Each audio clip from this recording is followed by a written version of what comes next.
যে মানুষের সাথে হাজার কষ্ট নিয়ে হাসি মুখে কথা বলতে পারে, রব তাকে দয়া করে। যে নিজে না খেয়ে মানুষের মুখে খাবার তুলে দেয়, রব তাকে দয়া করে। যে অন্যের গোপন দোষের কথা জানার পরেও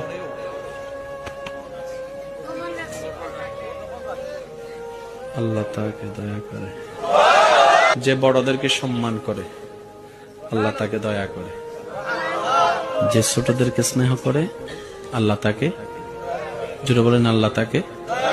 এবার আপনি সত্যি সজ্ঞান একটা কথা বলেন, একটা মানুষের ভিতরে যদি এইসব গুণগুলো ঢুকে যায়, তার কারণে সমাজ পরিবার আর অশান্তি হবে। সে ঘরের মধ্যে এসে বউকে যৌতুকের জন্য পিটাইতে পারে, সে বড়র সাথে বেয়াদবি করতে পারে, তাহলে সমাজের অশান্তিটাই উঠে যাবে। সবাই দাবি করি আমরা কার বান্দা?